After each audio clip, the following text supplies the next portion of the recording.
It. Final book reading. Only got 37 pages to go. JakeJohnson19.com. Creativity with a passion, for a purpose. To entertain, to motivate, to inspire. Back to the regularly scheduled It book reading. Part 4 of this particular chapter. Bill. Beverly, he shouted. His back and arms were one solid throbbing ache. Richie now seemed to weigh at least 500 pounds. Put him down, then, his mind whispered. He's dead, you know damn well he is. So why don't you just put him down? But he couldn't do that. Beverly, he shouted again. Ben, anyone, he thought. This is where it threw me, and Richie, except it threw us farther, so much farther. What was that like? I'm losing it, forgetting... Bill? It was Ben's voice, shaky and exhausted, somewhere fairly close. Where are you? Over here, man. I've got Richie. He's hurt. Keep talking. Ben was closer now. Keep talking, Bill. We killed it, Bill said, walking toward where Ben's voice had come from. We killed the bitch. And if Richie's dead? Dead? Ben called, alarmed. He was very close now. And then his hand groped out of the dark and pawed lightly at Bill's nose. What do you mean, dead? He. They were supporting Richie together now. I can't see him, Bill said. That's the thing. I can't see him. Richie, Ben shouted and shook him. Richie, come on. Come on. God damn it. Ben's voice was blurring now, becoming shaky. Richie, will you wake the fuck up? And in the dark, Richie said in a sleepy, irritable, just coming out of his voice, all right, Haystack, all right. We don't need no stinking batches. Richie, Bill screamed. Richie, are you all right? Bitch threw me. Richie muttered in that same tired, just coming out of his sleep voice. I hit something hard. That's all. That's all I remember. Where's Bevy? Back this way, Ben said quickly. He told them about the eggs. I stamped over 100. I think I got all of them. I pray to God you did, Richie said. He was starting to sound better. Put me down, Big Bill. I can walk. Is the water ladder? Yes, Bill said. 3 of them were holding hands in the dark. How's your head? Hurts like hell. What happened after I got knocked out?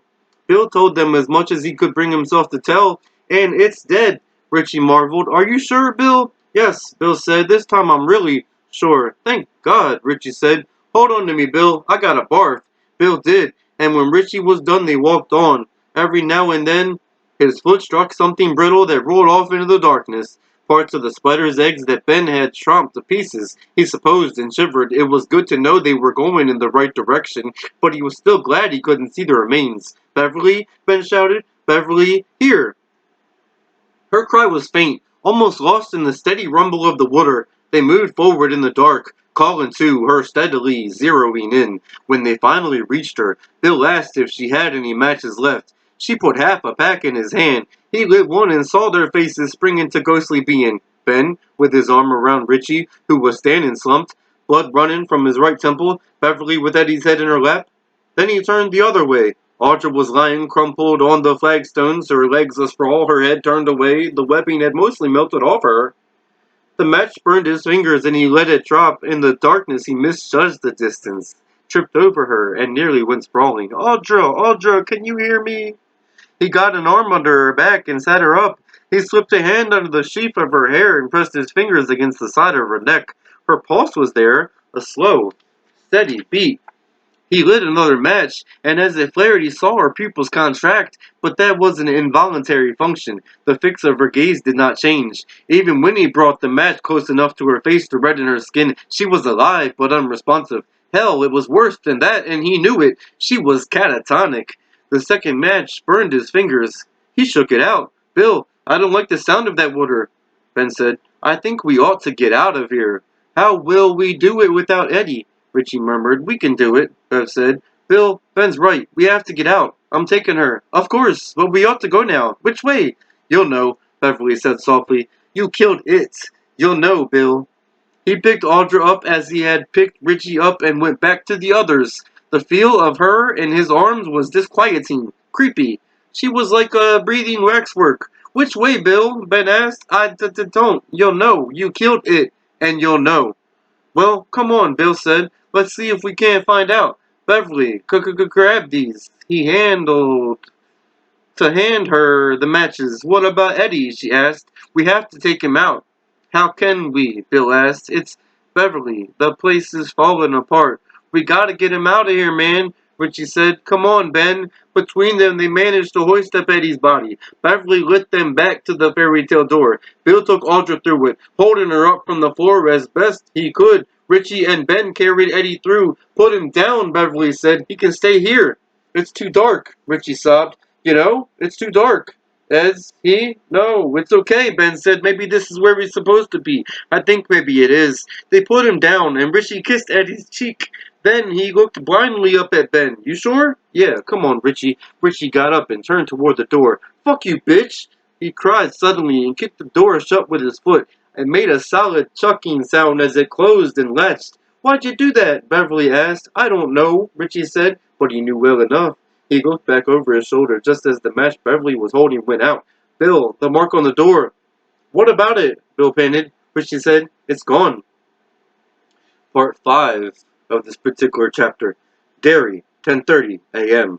The glass corridor connecting the adult library to the children's library suddenly exploded in a single, brilliant flare of light. Glass flew out in an umbrella shape, whickering through the straining, whipping trees which dotted the library grounds. Someone could have been severely hurt or even killed by such a deadly fusillade, but there was no one there, either inside or out. The library had not been opened that day at all. The tunnel, which had so fascinated Ben Hanscom as a boy, would never be replaced. There had been so much costly destruction in Derry that it seemed simpler to leave the two libraries as separate, unconnected buildings. In time, no one on the Derry City Council could even remember what that glass umbilicus had been for. Perhaps only Ben himself could really have told them how it was to stand outside in the still cold of a January night, your nose running, the tips of your fingers numb inside your mittens, watching the people pass back and forth inside, walking through winter with their coats off and surrounded by light. He could have told them. But maybe it wasn't the sort of thing you could have gotten up and testified about at a city council meeting.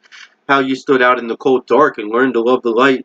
All of that is as may be. The facts were just these. The glass corridor blew up for no apparent reason. No one was hurt, which was a blessing, since the final toll taken by that morning storm, in human terms, at least, was 67 killed and better than 320 injured, and it was never rebuilt after May 31st of 1985. If you wanted to get from the children's library to the adult library, you had to walk outside to do it, and if it was cold or raining or snowing, you had to put on your coat. Part 6 of that particular chapter out 10:54 a.m. May 31st, 1985. "Wait," Bill gasped. "Give me a chance. Rest. Let me help you with that." "Let me help you with her," Richie said again. They had left Eddie back in the spider's lair, and that was something none of them wanted to talk about. But Eddie was dead, and Audra was still alive. "At least, technically, I'll do it," Bill said between choked gasps for air. "Bullshit. You'll give yourself a fucking heart attack. Let me help you, Big Bill." "Has your head hurts," Richie said. "Don't change the subject." Reluctantly, Bill let Richie take her. It could have been worse. Audra was a tall girl whose normal weight was 140 pounds, but the part she'd been scheduled to play in the attic room was that of a young woman being held hostage by a borderline psychotic who fancied himself a political terrorist because Freddie Firestone had wanted to shoot all of the attic sequences first. Audra had gone on a strict poultry, cottage cheese, tuna fish diet and lost 20 pounds. Still, after Stumble staggering along with her in the dark for a quarter of a mile, or a half, or 3/4 of a mile, or who knew, that 120 felt more like 200. "Thanks, man," he said. "Don't mention it." "Your turn next, Haystack." "Beep, beep, Richie," Ben said, and Bill grinned in spite of himself. It was a tired grin, and it didn't last long, but a little was better than none. "Which way, Bill?" Beverly asked. "That water sounds louder than ever. I don't really fancy drowning down here." "Straight ahead, then left," Bill said. "Maybe we'd better try to go a little faster." They went on for half an hour, Bill calling the lefts and rights. The sound of the water continued to swell until it seemed to surround them, a scary Dolby stereo effect in the dark. Bill felt his way around a corner, one hand trailing over a damp brick, and suddenly water was running over his shoes. The current was shallow and fast. "Give me Audra," he said to Ben, who was panting loudly. "Upstream now." Ben passed her carefully back to Bill, who managed to sling her over his shoulder in a fireman's carry. if she'd only protest. Move. Do something. How's matches, Bev? Not many. Half a dozen? Maybe. Bill, do you know where you're going? I think I do, he said. Come on. They followed him around the corner. The water foamed about Bill's ankles. Then it was up to his shins, and then it was thigh-deep. The thunder of the water had deepened to a steady, vast roar. The tunnel they were in was shaking steadily. For a while, Bill thought the current was going to become too strong to walk against, but then he passed a feeder pipe that was pouring a huge jet of water into their tunnel. He marveled at the white water force of it, and the current slacked off somewhat, although the water continued to deepen. I saw the water coming out of that feeder pipe. Saw it. Hey, he shouted, can you guys see anything? It's been getting lighter for the last 15 minutes or so, Beverly shouted. Where are we, Bill? Do you know? I thought I did, Bill almost said. No, come on. He had believed they must be approaching the concrete channel section of the Kennisgag that was called the canal, the part that went under downtown and came out in Bassey Park. But there was light down here. Light. And surely there could be no light in the canal under the city, but it brightened steadily just the same. Bill was beginning to have serious problems with Audra. It wasn't the current that had slackened, it was the depth. Pretty soon I'll be floating her, he thought. He could see Ben on his left and Beverly on his right. By turning his head slightly, he could see Richie behind Ben. The footing was getting decidedly odd. The bottom of the tunnel was now heaped and mounded with detritus bricks, it felt like, and up ahead something was sticking out of the water like the prow of a ship that is in the process of sinking. Ben floundered toward it, shivering in the cold water. A soggy cigar box floated into his face. He pushed it aside and grabbed at the thing sticking out of the water. His eyes widened. It appeared to be a large sign. He was able to read the letters A-L, and below that F-U-T, and suddenly he knew. Bill, Richie, Bev. He was laughing with astonishment. What is it, Ben? Beverly shouted, grabbing it with both hands. Ben rocked it back. There was a grating sound as one side of the sign scraped along the wall of the tunnel. Now they could read Aladdin, and below that, Back to the Future. It's the marquee for the Aladdin, Richie said. How the street caved in, Bill whispered. His eyes were widening. He stared up the tunnel. The light was brighter still up ahead. What, Bill? What the fuck happened? Bill, what? All these drains? Bill said wildly. All these old drains. There's been another flood. And I think this time... He began to flounder ahead again, holding Audra up. Ben, Bev, and Richie fell in behind him. 5 minutes later, Bill looked up and saw blue sky. He was looking through a crack in the ceiling of the tunnel, a crack that widened to better than 70 feet across as it ran away from where he stood. The water was broken by many islands and archipelagos up ahead, piles of bricks. The back deck of a Plymouth sedan with its trunk sprung open and pouring water. A parking meter leaning against the tunnel wall at a drunken slant, its red violation flag up. The footing had become almost impossible now. Many mountains that rose and fell with no rhyme or reason, inviting a broken ankle. The water ran mildly around their armpits. Mild now, Bill thought. But if we'd been here 2 hours ago, even one, I think we might have gotten the ride of our lives. What the fuck is this, Big Bill? Richie asked. He was standing at Bill's left elbow, his face soft with wonder as he looked up at the rip in the roof of the tunnel. Except it's not the roof of any tunnel, Bill thought. It's Main Street. At least it used to be. I think most downtown Derry is now in the canal and being carried down the Kennisgag River. Pretty soon it'll be in the Penobscot, and then it will be in the Atlantic Ocean, and good fucking riddance. Can you help me with Audra, Richie? I don't think I can. Sure, Richie said. Sure, Bill. No sweat. He took Audra from Bill. In this light, Bill could see the better than he perhaps wanted to. Her pallor masked but not hidden by the dirt and ordure that smeared her forehead and caked her cheeks. Her eyes were still wide open and innocent of all sense. Her hair hung lank and wet. She might as well have been one of those inflatable dollies they sold at the Pleasure Chest in New York or along the Reeperbahn in the Hamburg. The only difference was her slow, steady respiration, and that might have been a clockwork trick, no more than that. How are we going to get up from here? He asked Richie. Get Ben to give you 10 fingers, Richie said. You can yank Bev up, and the two of you can get your wife. Ben can boost me up, and we'll get Ben. And after that, I'll show you how to set up a volleyball tournament for 1,000 sorority girls. Beep beep, Richie. Beep beep your ass, Big Bill. The tiredness was going through him in steady waves. He caught Beverly's level gaze and held it for a moment. She nodded to him slightly, and he made a smile for her. Give me 10 fingers, Ben. Ben, who also looked unutterably weary, nodded. A deep scratch ran down one cheek. I think I can handle that. He stooped slightly and laced his hands together. Bill hiked one foot, stepped into Ben's hand, and jumped up. It wasn't quite enough. Ben lifted the step he had made with his hands, and Bill grabbed the edge of the broken-in tunnel roof.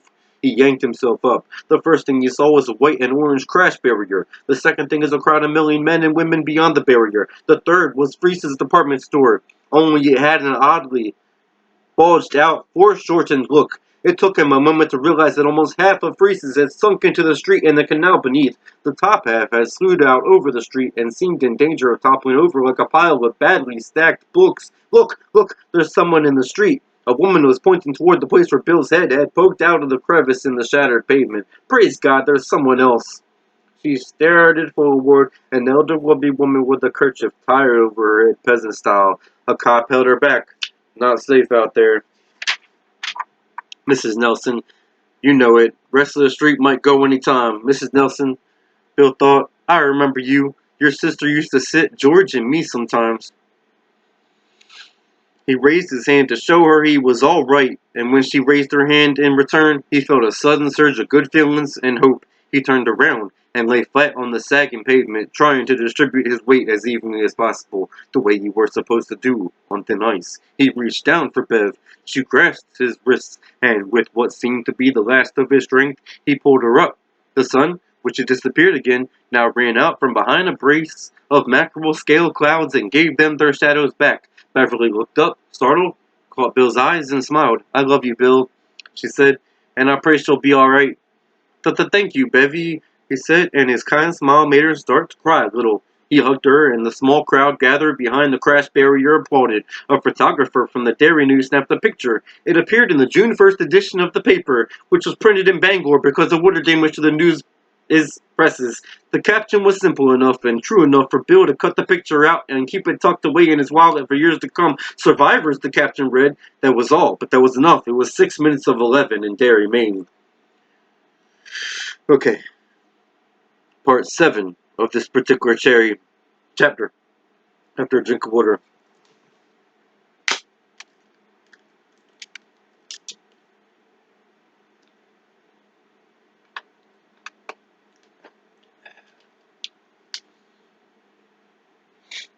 Derry.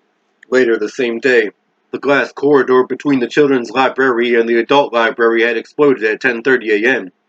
At 10:33, the rain stopped. It didn't taper off, it stopped all at once, as if someone up there had flicked a toggle switch. The wind had already begun to fall, and it fell so rapidly that people stared at each other with uneasy, superstitious faces. The sound was like the wind down of a 747's engines after it has been safely parked at the gate. The sun peeked out for the first time at 10:47, but by mid-afternoon the clouds had burned away entirely and the day had come off fair and hot. By 3:30 p.m., the mercury in the orange crushed thermometer outside the door of secondhand clothes, read 83, the highest reading of the young season. People walked through the streets like zombies, not talking much. Their expressions were remarkably similar, a kind of stupid wonder that would have been funny if it was not also so frankly pitiable. By evening, reporters from ABC, CBS, NBC, and CNN had arrived in Derry, and the network news reporters would bring some version of the truth home to most people. They would make it real. Although there were those who might have suggested that reality is a highly untrustworthy concept, something perhaps no more solid than a piece of canvas stretched over and interlacing the cables like the strands of a spider web. The following morning, Bryant Gumbel and Willard Scott of the Today show would be in the time that this had to stop. Okay, I will finish this later. Bye.